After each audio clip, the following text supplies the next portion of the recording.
ఏంటబ్బాయి ఆఫీస్కి వెళ్ళి వస్తాను రా. ఈరోజు ఏమనుకుంటున్నావు? ఈరోజు ఏమో తెలుసా, సండే. ఈరోజు ఆఫీస్ ఎట్లా?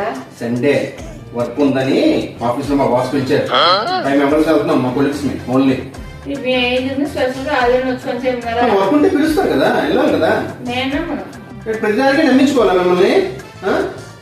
ఫోన్ లో మాట్లాడితే అమ్మాయి అబ్బాయిని నమ్మించుకోవాలి. ఫ్రెండ్స్ తో వెళ్తే అక్కడ అమ్మాయి ఉన్నారా అబ్బాయి ఉన్నారా దానికి కూడా మీరు కన్ఫర్మేషన్ ఇవ్వాలి. మీకు ప్రతిదానికి నమ్మించుకోవాలి.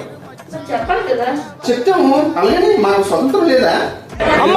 హాయిగా ఉండేవాళ్ళు పెళ్ళైన తర్వాత ప్రతిదానికి అక్కడికి వెళ్ళారా ఇక్కడికి వెళ్ళారా, అక్కడికి ఎందుకు వెళ్ళారు ఇక్కడికి ఎందుకు వెళ్ళారు, మీ కొడుకుల్లో ఎంతమంది అమ్మాయిలు ఉన్నారు, ఇవన్నీ చెప్తూ కూర్చోవాలి. మీకు వర్క్ చేయకుండా మీకు ఇది ఫీడ్బ్యాక్ ఇస్తూ కూర్చోవాలి. మీతో స్వతంత్రమే లేదు మాకు అసలు పెళ్ళైన తర్వాత.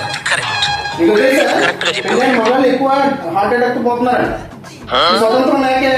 చాలు నీ ఓవరాక్షన్. నిజం చెప్తున్నాను నేను. వెళ్ళి వీడియో కాల్ చేయి నాకు. Okay no use. వాడు విండండి. నా బాస్ తో ఫోన్ చేసి చెప్పుకోండి నేను రాలేదని. నేను చెప్పాలా? ప్రతిదానికి ఓవర్ ఎక్స్ప్రెషన్.